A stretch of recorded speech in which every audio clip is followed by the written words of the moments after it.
Hey, it's Clay. Welcome to another League of Legends video. This time we're doing an unorthodox build spotlight. I guess if something you want to call it. This is going to be a little bit of a follow-up on a... I'm not actually sure if I'll turn this into a series or not, but it's just kind of something a little bit different, a little bit substandard from the norm.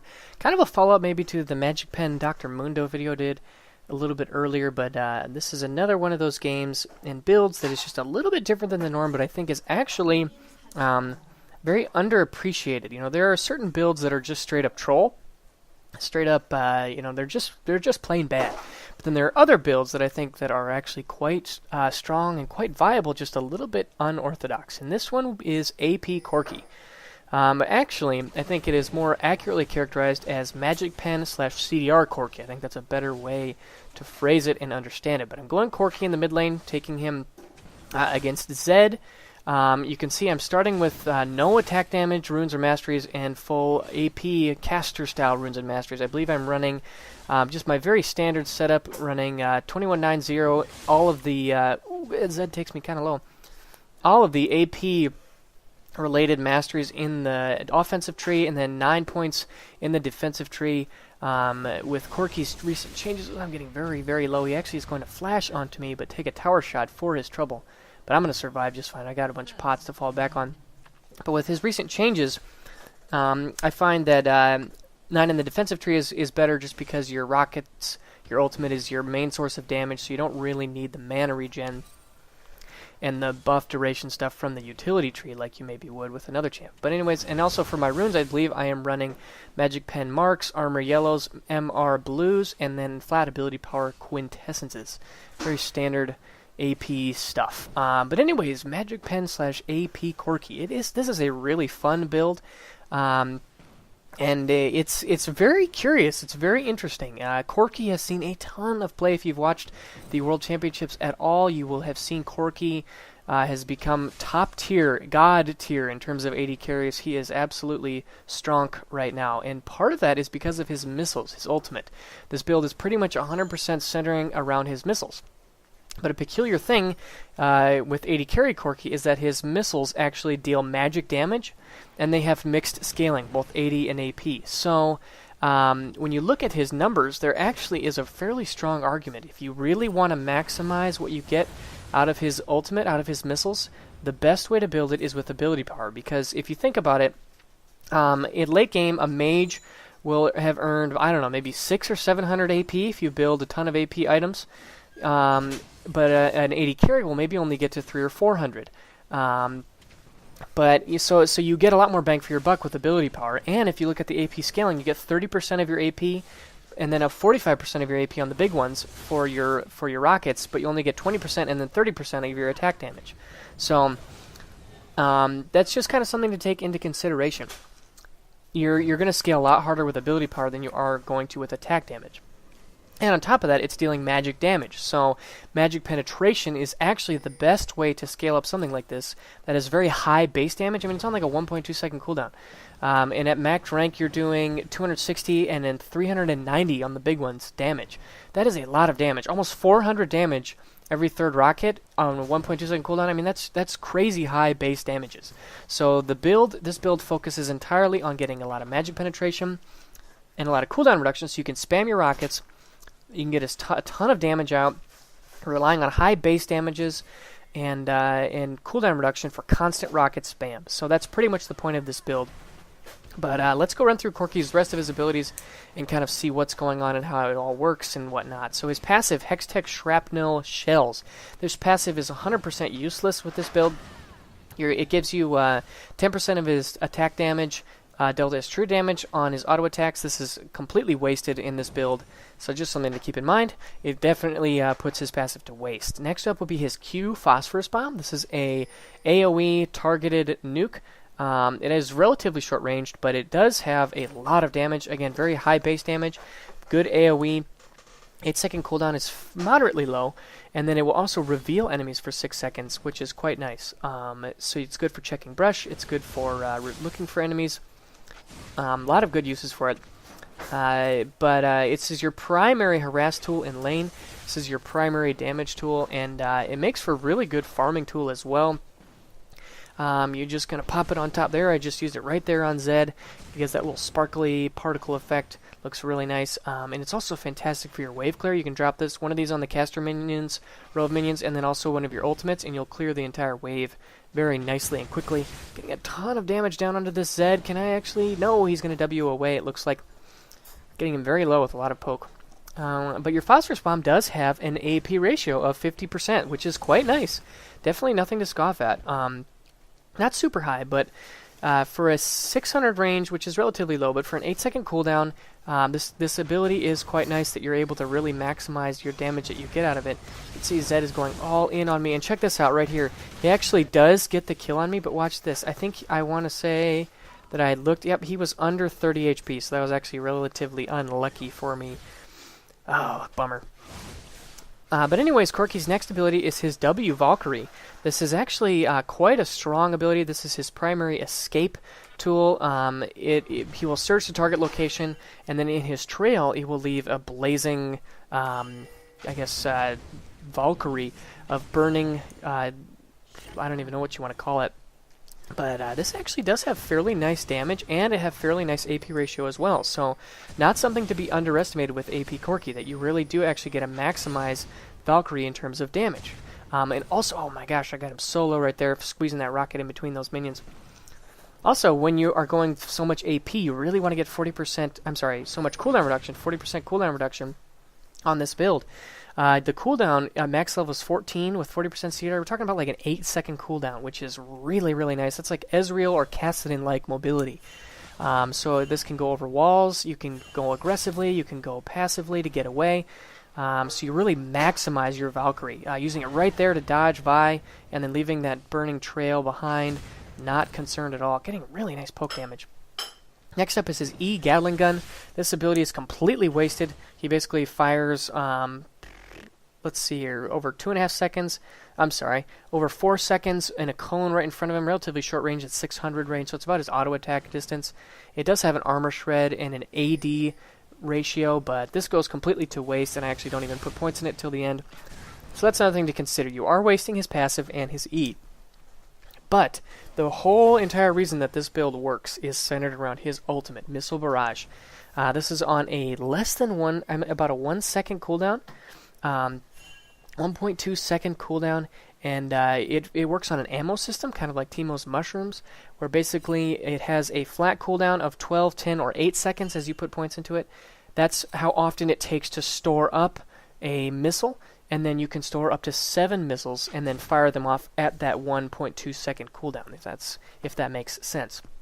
Now, another kicker is that every third one is a big one. So they actually changed this recently. To before, I think it was every 4th missile was a big one, but now they have every 3rd one is going to be a big one. And it actually does a tremendous amount of bonus damage. Ooh, just going to barely make a dashing escape right there. I'm going to try to recall, but there's Zed, so we're going to go on this epic chase as I talk more about the missiles. So the big one is actually fairly significant. The damage jumps up very, very significantly, dealing 50% additional damage, and it also doubles the explosion radius, because these missiles do explode in an AoE. It's a lined skill shot, and it will explode upon target or upon reaching its maximum distance in an AoE. And also it has a 1225 range, which is very, very long. That's longer than an Ezreal Mystic Shot. That's longer than any of Lux's, either her Q or her E. 1200 range is very, very long. I want to say this is like similar to Twisted Fate's Q. You can see Zed's coming in for this. I'm using my barrier, use my Q and my R, and pick up that kill with the help of the turret, living with 20 HP. So it looks like Zed, when he killed me earlier, it looks like I paid him back with the use of my barrier right there. But anyways, so pretty much this entire build is centered around Missile Barrage. They deal magic damage, they have mixed scaling. You're pretty much only going for the AP ratio, but you're also primarily relying on the base damage, as well as getting a lot of magic penetration so that you're hitting for nearly true damage as you possibly can.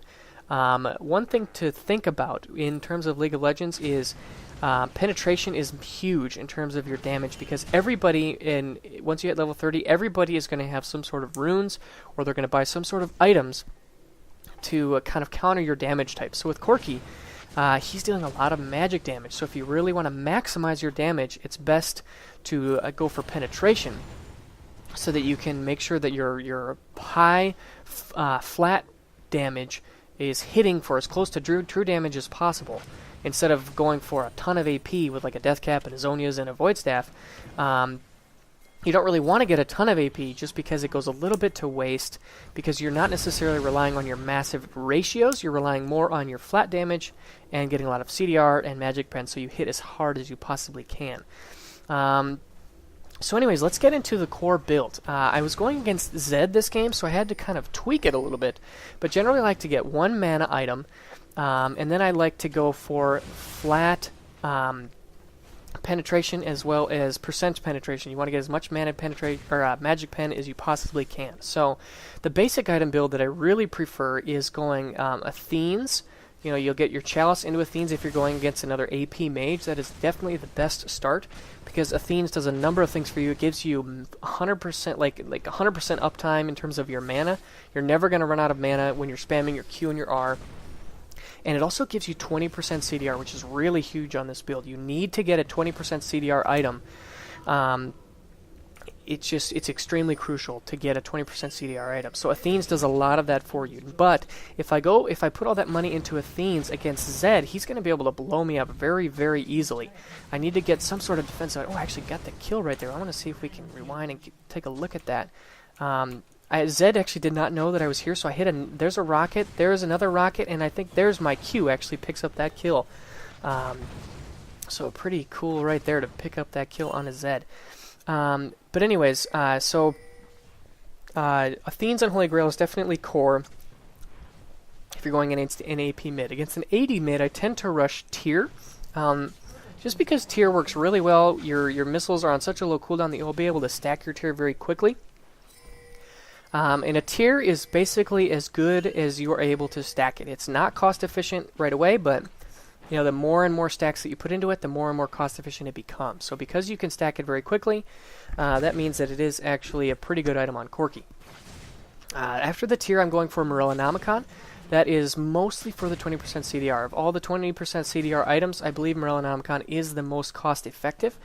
And the ability powder is nice. The mana regen is nice. Also, the Grievous Wounds is not go to waste. Zed does a lot of lifesteal.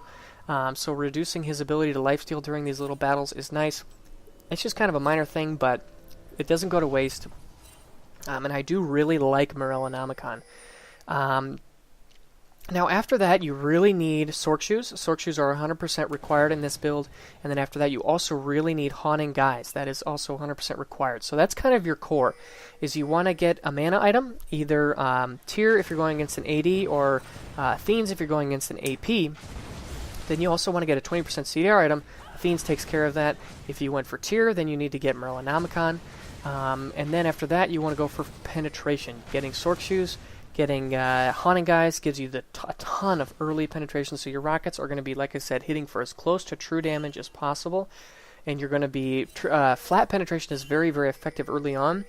Because for the most part, people are relying on their base magic resist and what they get from their runes. And so if you can get some flat Magic Pen, you're going to pretty much cut right through that. If you look, you see I have 23 Magic Pen flat as well as 8%. And if we look at Vi, she's got, let's see here, 60 Magic Resist. So I'm pretty much cutting right through that. Oh, actually, there was a little bit of a battle there. Let's take a look and see what happened. So that's kind of the core. Oh, Corki, where are you? That's kind of your core build. Ooh, it looks like Zed was camping in that brush. I Valkyried away, hit him with a Phosphorus Bomb, and oh, how did that not hit? He must have flashed that right at the very last second. Team, please. Oh, it looks like I do get picked off by Vi. Thanks a lot, Vi, but it looks like Vayne is going to avenge me, so thank you very much, Vayne. Appreciate it. But anyways, so that's kind of your core build. Like I said, you want to get the Athenes, Sorc Shoes, and Haunting Guise if you're against an AP mid. Against an AD mid, it's probably a little bit more preferable to go with Tier into Morellonomicon, into Sorc Shoes and Haunting Guise, kind of your core right there. After that, I would say there are a couple of different ways you could go. I also really enjoy there are a couple of different variances that you could do. I've seen builds where other people also add a Spirit of the Elder Lizard, and that is not a bad choice, actually, on this type of a build. Spirit of the Elder Lizard gives you attack damage, which will scale with your missile barrage. It also gives you the true damage passive effect, which will be applied on every missile. And it also gives you 10% CDR, which can be very, very handy. It's one of those things where if you're not getting blue buffs consistently, I got one blue buff this game, I think, but I didn't get a ton of blue buffs this game, so I actually do go for a Spirit item. But it gives you really cheap CDR, which is really nice. CDR is very, very crucial on this type of a build.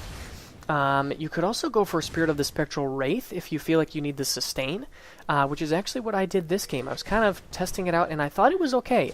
It's not the best because your ability, all of your magic abilities are dealing AoE, so you're getting, I think it's 1/3 of the spell vamp, so the actual amount of health that you actually get back every time you throw out a rocket is relatively weak. Ooh, I get actually chunked down right there and die, although I did pick up the kill on Vi. But it's just kind of something to keep in mind that is an option. Another very, very core item would be to eventually finish Leandries. You want to get that Haunting Guys into a Leandries Torment. That is also very, very critical because, again, you'll get that burn effect applied to every missile. Leandries is most effective on champions with abilities that can be applied very repeatedly. So if you can spam your missiles on your opponents on like a 1-second cooldown, you're going to be able to apply that burn effect repeatedly over and over and over again, which makes it the best choice on somebody like Corki. So you can see at this point I've got my Sork Shoes, I got my Merlinomicon, I got my Haunting Guys, and my tier. Eventually I'm going to upgrade that tier. You could also go for a Rylise, just to give you, if you feel like you need to kite, you could go for Rylise, that would be good. Void Staff is also extremely strong as we get a nice hook there onto that Ash and we take her out. Now watch this little sequence right here. Look at all this poke, AoE poke I'm able to get down on all of these guys. Able to take out Vi right there. Gonna Valkyrie forward and try to get a couple more rockets. There's a nice QR, and then Masteries Alpha Strike is able to totally blow up Caitlyn right there. But anyways, to kind of finish the thoughts on build, I would say your core is kind of the items I've already mentioned. Sork Shoes, Haunting Guys, a CDR item, either Merlinomicon plus tier, and on top of that you could also go for, if you're going for an AP against an AP mid like I mentioned earlier, you can go for Athenes, and then after that you really want to get, you want to upgrade your Haunting Guys into a Leandries. You're going to want to also probably get a Void Staff for even more Magic Pen. After that, it's kind of situational. Rylise is good for kiting. Zhonya's is really good if you're getting focused. Like against someone like Zed, Zhonya's would be a really good choice, but I didn't really feel like I needed it, just because I felt like we were ahead, and I was able to keep my distance away from him and use my range rather than survive his death mark with an item. You could go for Rabadon's Death Cap. It's not my favorite item just because you're not really relying on your high AP ratios. Although if you can get 3 missiles off, I think people underestimate his ratios. A 30% and then a 45% ratio, so you're getting 30, 30, 45. If you get 3 missiles off, that's 30, 60, and then plus 45 is 115, I think? Nope, 110. 105. 30, 60, 105, yeah, because 30 plus 30 is 60, plus 40 is 100, plus 5 is 105. So you're getting actually 105 of your AP applied if you can get 3 missiles off, which actually is not that difficult to do with Corki. And actually, if you can land all 6 or 7 of your missiles, we're talking about like 2 or 210% of your ability power being applied, which is quite nice. So Rabadon's can work, but I feel like he is better served with really maximizing kind of the... You're not as much going for straight... Look at all this poke I'm putting down. Just ridiculous. You're not going for straight ratios as much as you're going for kind of... you're relying on the spammability. Leandries is a very core part of your damage. Rylise is going to accentuate that because of the slow. So it really is kind of up to you. I did try Spirit of the Spectral Wraith this game. That was mostly just for the CDR. I think right now I'm at 34%, which is very nice. If we look at my rockets, I am recharging every 5 seconds, and I can shoot them at 0.8 seconds. So that's pretty crazy. A 5-second cooldown itself is very, very low. But when you're considering that that's the storage time, and you get up to 7 missiles, and you can spam them every 0.8 seconds, that's pretty redonkulous. So here's a nice little engage as we catch this Zed out. Nice hook by Blitz. I'm going to Valkyrie right on top of him and totally whiff my rocket. But I think I'm going to flash rocket and finish him off right there with a big one. That felt quite nice. So anyways, that's kind of the build. And the playstyle is all about poke. Corki, AP Corki is 110% about poke. You're basically just using your rockets. Although I would say that of all the champions who have nice poke, we're thinking about like Nidalee or Jace, Lux, their poke is much more focused on... I do kind of get caught out here. It's much more about landing kind of these really high damage single target spells. Whereas with Corki, it's very, very sustained poke. You know, over the course of 10 seconds or so, you can get out 7 rockets and just destroy people. And that's how you play this game. I mean, Corki farms really well with his Q and his R and even his W. He's very safe with his W. And once he hits level 6, he's got a lot of damage and a lot of sustained poke. So anyways, that's the build. That's the strategy. I actually think this is quite viable, and I will not hesitate to take this into ranked. I think that it can definitely work. Corki is got a ton of burst. He's got great AoE damage, so his poke doesn't go to waste in team fights. And he's a lot of fun to play, so I definitely don't want you guys to underestimate it. I think you should give it a try. Just make sure your teammates know in Champ Select what you're going to do, but he's a pretty fun champ. Focus on that magic pen, focus on that CDR, and once you hit 6, just spam your ultimate. I hope you guys enjoyed this video. Let me know if you want to see more of these kind of unusual, unorthodox builds in the future, and I'll see you guys again soon. Bye.